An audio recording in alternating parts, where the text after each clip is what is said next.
Mga kababayan, huwag nyo nang hanapin ang mga pulis sa presinto sapagkat kami ay nasa inyo ng mga telepono. Dial 911, darating kami sa loob ng 5 minuto. Lilingkod sa bawat Pilipino at magbibigay ng tamang impormasyon para sa tahimik at maayos na Pilipinas. Police News Network, alagad ng batas, tagapagtaguyod ng balitang pulis, sandigan ng mamamayan, patnubay ng katotohanan. Kampo Krame, maghahatid ng pinakahuling kaganapan at nagbabagang balita. Ito ang PNN Police News Network. At ngayon, ang inyong mga tagapagbalita. Magandang hapon, Bagong Pilipinas. Ako ang inyong alagad ng batas, tagataguyod ng Balitang Pulis, Patrolman Julius Sam Acad. Maghatid sa inyo ng tamang balita, kwento ng pulis at serbisyo para sa mamamayan, at ito ang PNP News Online.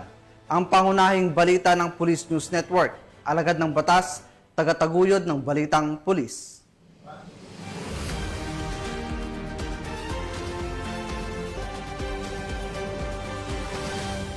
Narito ang mga balitang dapat niyong abangan. Mahigit 1 milyong pisong halaga ng shabu nasamsam sa Zamboanga del Sur. Ng delivery app account, arestado ng PNP-ACG sa Kawit, Cavite. At miyembro ng Communist Terrorist Group, voluntaryong sumuko sa mga otoridad sa Eastern Samar.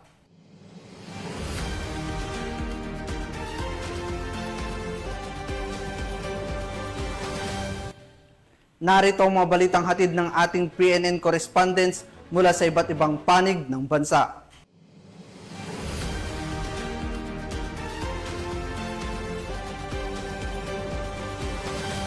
Simulan natin ang balita mula sa bahagi ng Luzon.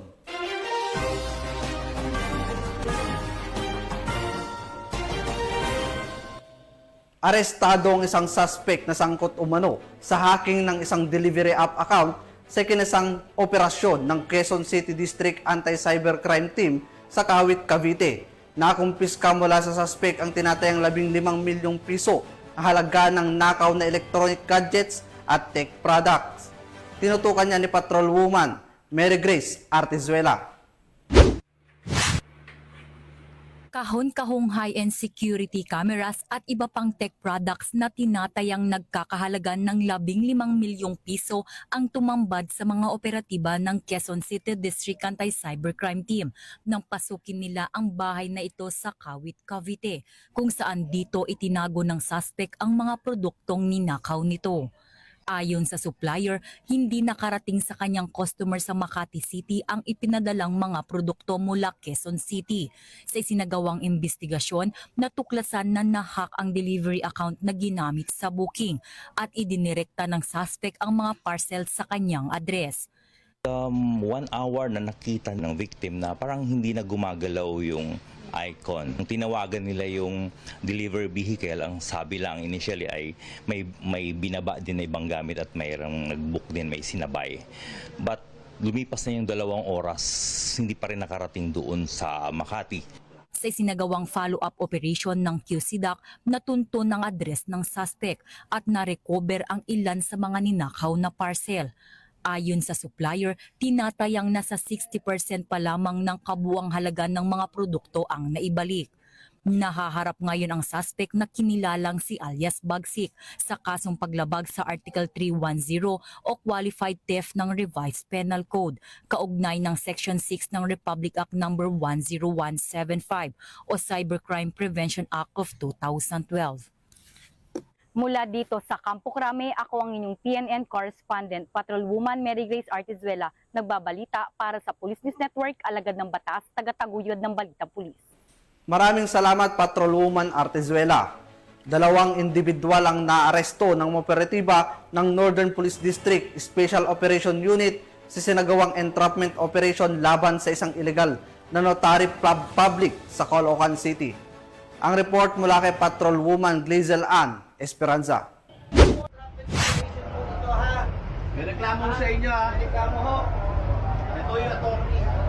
Arestado ang dalawang individual sa isinagawang entrapment operation ng District Special Operation Unit matapos maaktuhang nagpapatakbo ng iligal na notaryo gamit ang pangalan, pirma at dry seal ng isang lehitimong abogado mula sa Quezon City. Kinilala ang mga suspect bilang isang 54 anyos na negosyante mula sa lungsod ng Quezon City at isang 35 anyos na empleyado ng isang printing shop mula naman sa lungsod ng Pasig. Nahuli sila sa Barangay 71, Caloocan City. Ang operasyon ay isinagawa batay sa reklamo ng isang 82 anyos na abogado na nadiskubring ginagamit ng mga suspect ang kanyang pangalan at mga dokumento upang manlinlang ng kliyente.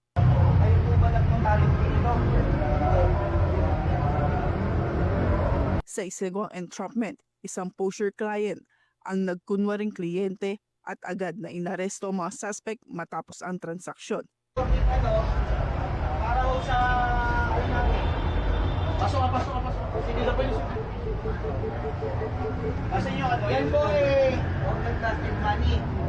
Na-recover sa mga ito ang marked money, peking affidavit, metal seal, rubber stamps, blankong resibo at notarial book.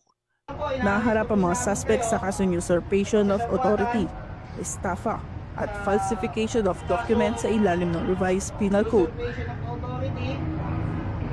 Falsification by the private individual, forgery, estafa by other deceit. Mula rito sa Northern Police District, ako po ang iyong PNN correspondent, Patrolwoman Blaiselan Esperanza, alagad ng batas, tagataguyod ng Balitang Pulis. Maraming salamat, Patrolwoman Esperanza. Binunot at sinunog ng mga otoridad ang natagpuang mga tanim na marijuana sa barangay Tagadang, Kibungan, Benguet na tinatayang nagkakahalaga ng mahigit 100,000 piso. Ang balita mula kay Patrolwoman Grace Kibiaen. Tinatayang 130,000 pisong halaga ng fully grown marijuana plants ang nadiskubre ng mga operatiba sa barangay Takadang, Kibungan, Benguet nito lamang ika-28 ng Hunyo taong kasalukuyan. Ayon kay Police Colonel Joseph P. Bayungasan, Provincial Director ng Benguet Police Provincial Office, naging matagumpay ang operasyon sa pagsisikap ng pinagsanib na puwersa ng mga operatiba sa pangunguna ng mga tauhan ng Kibungan Municipal Police Station, Philippine Drug Enforcement Unit, Provincial Intelligence Unit, Benguet Police Provincial Office, Regional Intelligence Division, Police Regional Office Cordillera at Philippine Drug Enforcement Agency. Ang operasyon ay nagresulta sa pagkadiskubre ng 2 plantasyon ng marijuana na may lawak na 52 square meters at may nakatanim na 250 piraso ng marijuana seedlings na nagkakahalaga ng 130,000 piso. Bagamat walang nahuling cultivator, lahat ng nadiskubreng marijuana ay naidokumento at sinunog sa mismong lugar at ang sapat na sample ay dinala sa Regional Forensic Unit, Cordillera Administrative Region para sa qualitative test. Pinuri naman ni Police Colonel Bayungasan ang mga operatiba sa kanilang matagumpay na operasyon at patuloy ang pagsuporta sa isinusulong ng Pangulong Ferdinand R. Marcos Jr. na whole of nation approach na kinakailangan para maging illegal drug-free ang ating bansa. Mula dito sa rehiyon ng Cordillera, ako ang inyong PNN correspondent, Patrolwoman Grace Kibiaen, alagad ng batas, tagataguyod ng Balitang Pulis. Maraming salamat, Patrolwoman Kibiaen.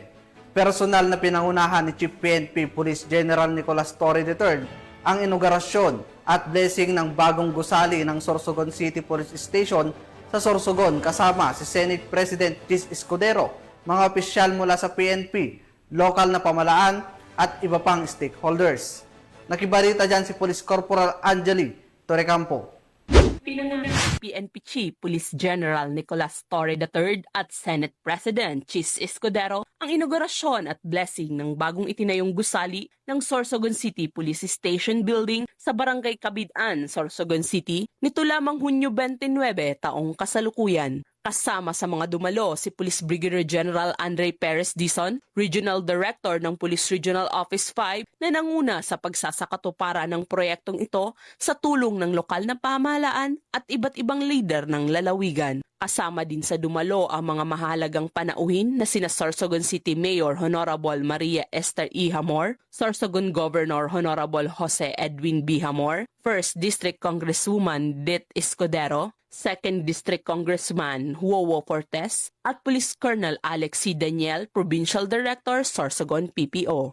Ang mga modernong pasilidad na ito ay inaasahang magpapahusay at magpapalakas sa kapasidad ng Sorsogon Police Provincial Office na nagbibigay daan sa mas mahusay at epektibong mga serbisyo sa pagpapatupad ng batas sa lugar. Sa mensahe ni Police General Torre, binigyan diin niya ang kahalagahan ng pagpapalakas ng infrastruktura ng pulisya bilang pundasyon para sa kaligtasan ng komunidad. Ang bagong pasilidad ay magsisilbi hindi lamang bilang administrative hub kundi bilang mga strategic centers para sa police operation at public engagement. Kasabay ng aktibidad ay ibinida din ni Police General Torre ang pangako ng PNP sa mabilis na pagtugon at pagkilos sa pamamagitan ng isang simulation exercises upang subukan ang pagiging epektibo ng 5 minutong tugon na bahagi ng 3 core pillars na kanyang ipinatutupad bilang ama ng pambansang pulisya. Sa ngayon, pag kayo ay nasa Metro Manila or nasa areas na walang 911 gaya ng Sorsogon, ang inyong tawag sa 911 ay diretso sa command center.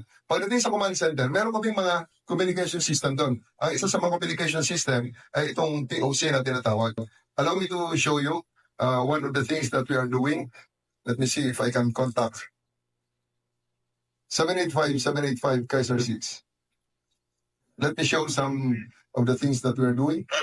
785, kindly state your name and location. Enforcer, transmitting officer, PNP Victor Jan de la Costera, direct location, Tarlac City Police Station, Tarlac City, over there. So, ibig sabihin, pag bumagsak sa ang 911 doon sa call center natin sa Krami, may radyo sila doon. Marami kami nakukontak. Tarlac, isa na to. So, nakikita nyo, Tarlac. So, kung kayo ay galing sa Tarlac, walang 911 yun, babagsak yun sa command center. At pag sinabi mo, nandito po ako sa public market ng Tarlac, may banggaan mo rito, kailangan namin ng investigador. So, you don't need to know the number of the local police station. Tawagan nyo lang 911, and 911 we call Tarlac, at sasabihin pumunta kayo lang. So, the same with other places, like Mahogany, Kaiser 6. Marami po ito. Almost anywhere in the country. Good morning. Go ahead, if you found them there. Mahogany, Kaiser 6. Kindly state your name and location. Location, Police Commission Office, Barangay Paulong, Talugan City, Tabater. So, basically, may contact nationwide. Ano, Kaiser 6, 1 to Mahogany. Automatic clearance, Tamban Base, Kaiser 6. So, in this channel also, mga city niya, mga towns niya, ito yung Samar Provincial Office Go niya. ahead, sir, with the Tamban Region. Tamban Base, please state your name and location. Duty on board, sir, PNP Dayaktak, location, sir, Tabayong City Police Station, Barangay Pagabay, Tabayong City, sir. Tango, Tamban Base, Kaiser 612.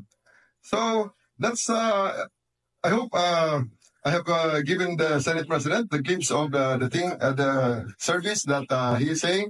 Gusto niya ng makabagong serbisyo, sir.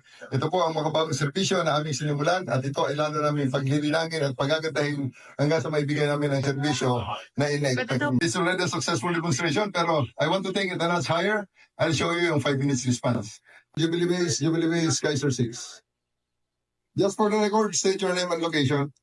Reporter, Timon sir, Police Control Office, sir. 10.20, sir. Damo, sir, Police Provincial Office, Agustin, Digo, Tinidabot, sir. Hawak, sir. Okay, stand by. May tatawagan ako sa mga tao mo. Ano mo ron, ha?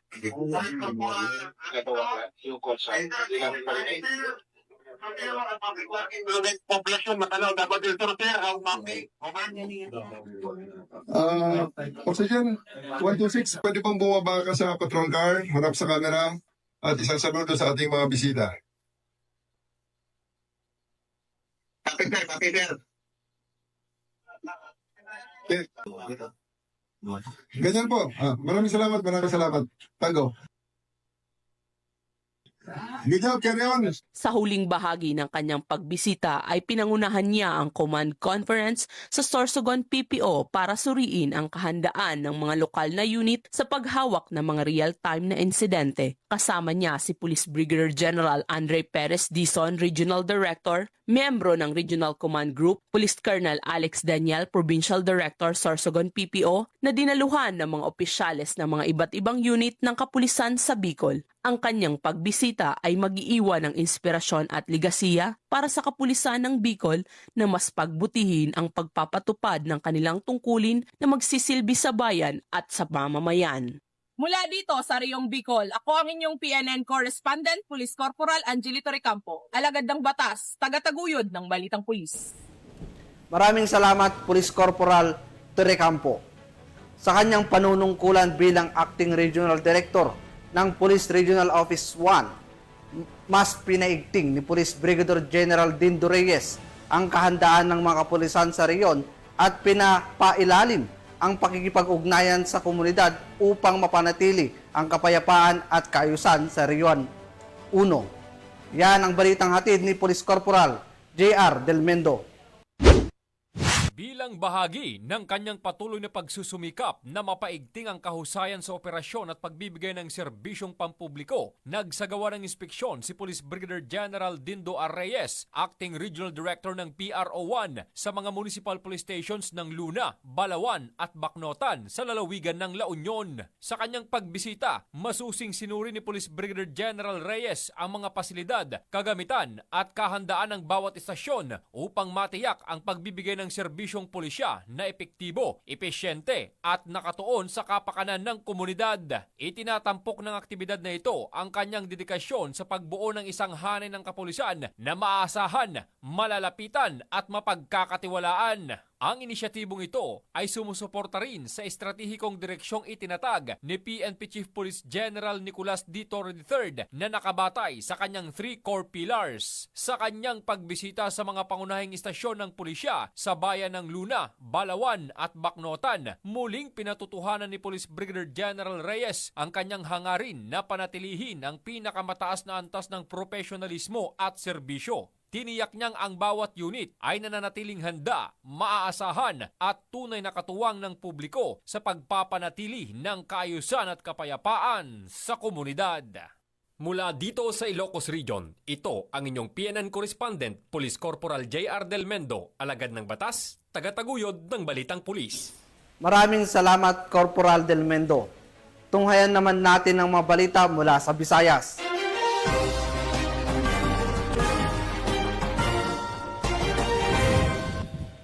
Isang miyembro ng Communist Terrorist Group ang voluntaryong sumuko at nagbalik loob sa pamahalaan sa lalawigan ng Eastern Samar bilang bahagi ng patuloy na kampanya ng gobyerno laban sa insurhensya. Patrolwoman Camberley Flores sa report.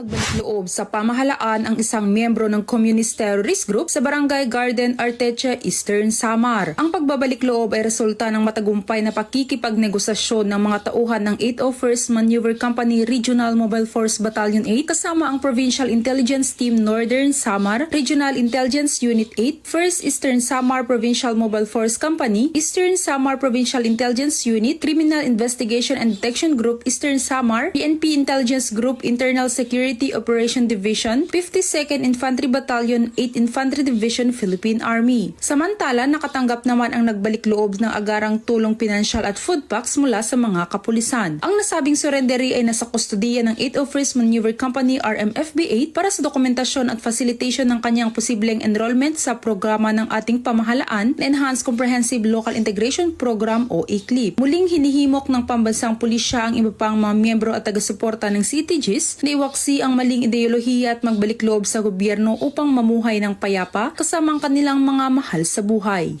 Mula dito sa Eastern Visayas, ako ang inyong PNN Correspondent, Patrolwoman Flores, alagad ng batas, tagataguyod ng Balitang Pulis. Maraming salamat, Patrolwoman Flores. Huli ang isang 36 anyos na lalaki sa sinagawang bypass operation ng motoridad sa Iloilo City. Ang buong detalye ng report mula kay Patrolwoman Charmaine Balunsat. Tuloy na kampanya kontra ilegal na droga, isang lalaki ang nasakote ng mga kapulisan sa isinagawang bypass operation sa Barangay Barrio Obrero, Lapos, Iloilo City. Ito lamang ika-28 ng Hunyo taong kasalukuyan. Ang operasyon ay isinagawa ng Iloilo City Police Station 8 sa pamumuno ng kanilang officer in charge na si Police Captain Lester Oliveros. Ang arestadong sospek ay isang 36 na taong gulang at residente ng nasabing syudad. Nakumpiska mula sa pag-iingat ng sospek ang 5 heat-sealed transparent plastic sachet na naglalaman ng pinaghihinalaang shabu na tumitimbang na humigit kumulang 68 gramo na tinatayang may standard drug price na nagkakahalaga ng 462,400 pesos at iba pang mga non-drug items. Nakakulong na ang arestado sa Iloilo City Police Station 8 para sa disposisyon at dokumentasyon na maharap sa kasong paglabag sa Republic Act 9165 o ang Comprehensive Dangerous Drugs Act 2002. Ang pagkakahuli ng kapulisan sa sospek ay isang hakbang patungo sa mas ligtas na kinabukasan ng bawat mamamayan patungo sa isang maunlad na komunidad dahil sa bagong Pilipinas ang gusto ng pulis, ligtas ka. Mula dito sa Western Visayas, ako ang inyong PNN correspondent, Patrolwoman Charmaine Balunsat, alagad ng batas, tagataguyod ng Balitang Pulis. Maraming salamat Patrolwoman Balunsat. Kulungan ng bagsak ng isang lalaking nakatalang top 4 most wanted person matapos itong masakote sa Bohol dahil sa patong-patong nitong kasong panggagahasa. Yan ang tinutukan ni Patrolwoman Judith Nicanor.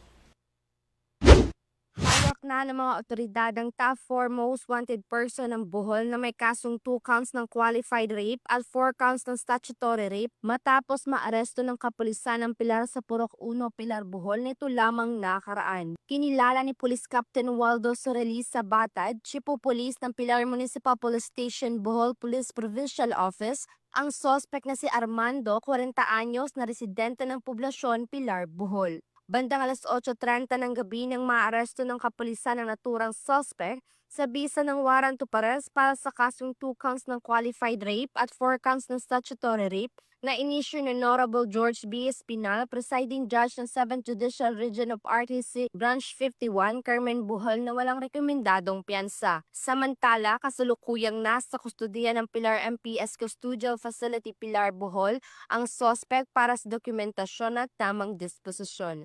Panawagan po sa ating lahat na ang pang-aabuso sa ating mga kabataan at kababaihan ay isang krimen na may kakibat na parusa. Kung sino man po ang nakakaranas ng pang-aabuso o biktima, huwag mag-atubiling lumapit o tumawag sa 911 at ang inyong kapulisan ay darating sa loob ng 5 minuto. Ang Pilar PNP ay patuloy sa masigasig nitong operasyon sa pagtugi sa mga kriminal upang tiyak na mapanagot sa batas ang mga may sala. Mula dito sa Central Visayas, ako ang inyong Police News Network Correspondent, Patrolwoman Judith Nicanor, alagad na batas, tagataguyod ng Balitang Pulis. Maraming salamat Patrolwoman Nicanor. Narito naman ang mabalita mula sa bahagi ng Mindanao.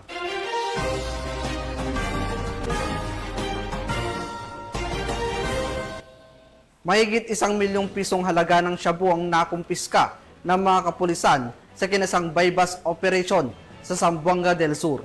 Tunghayan ang detalye ng report mula kay Patrolwoman Luis Marie Conde.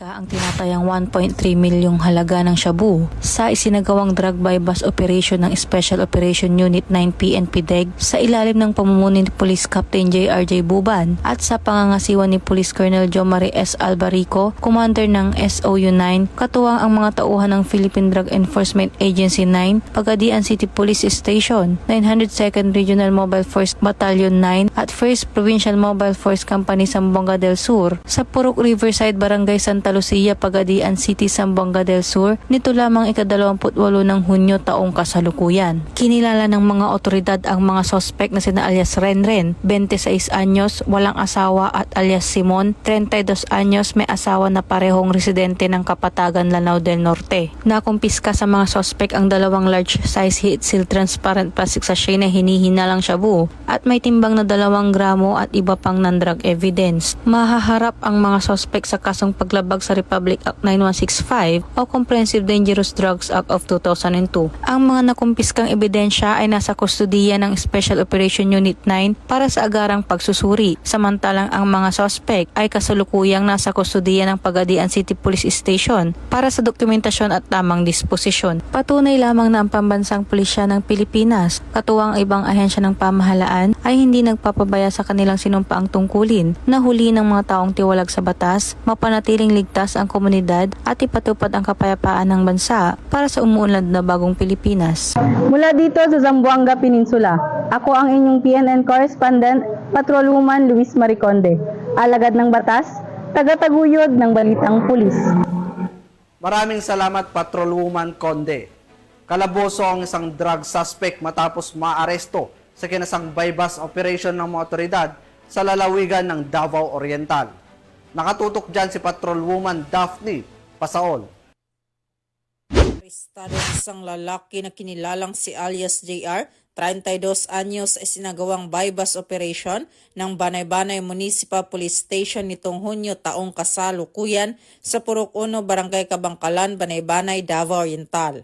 Sa operasyon, nasamsam mula sa sospek ang humigit kumulang 3 gramo ng hinihinalang shabu na nagkakahalaga na tinatayang 17,000 pesos bilang bypass money at iba pang ebidensya.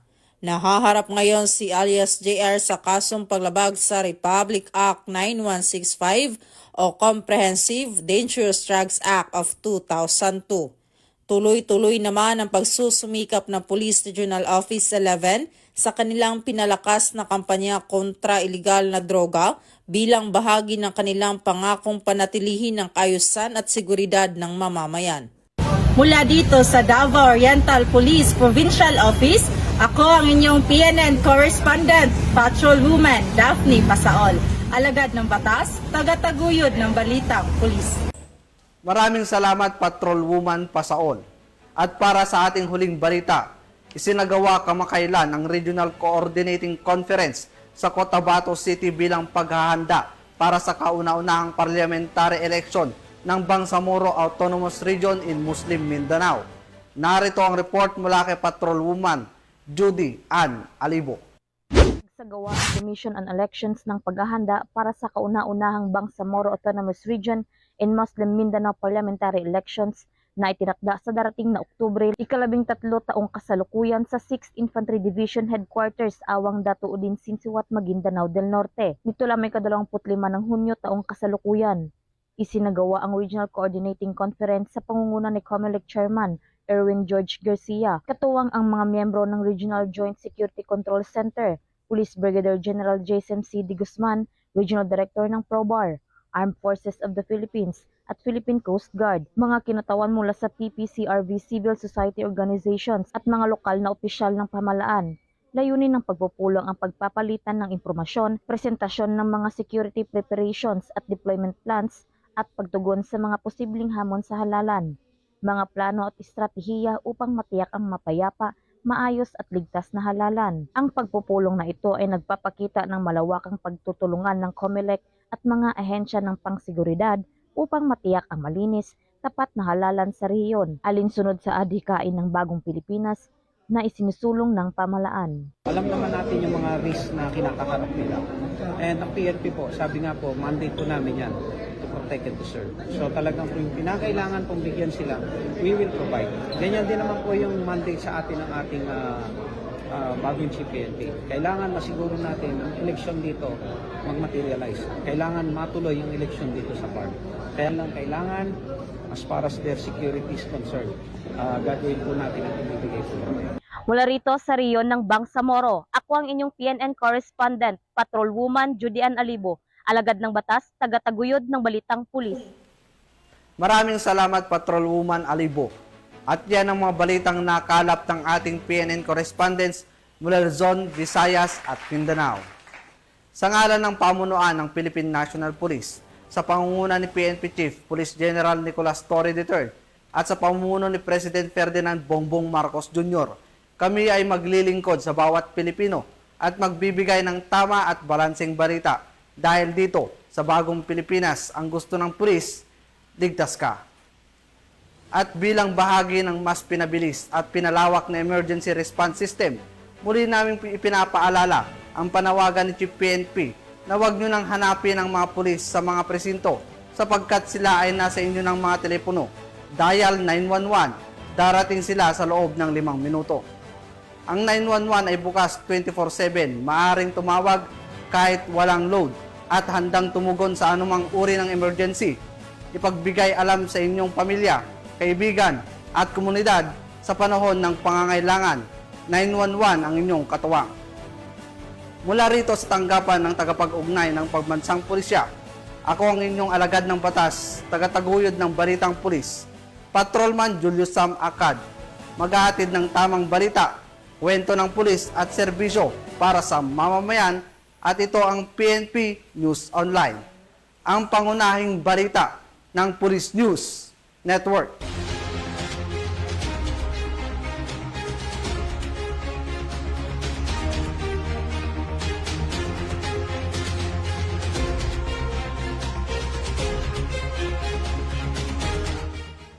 Police News Network, alagad ng batas, tagapagtaguyod ng balitang pulis.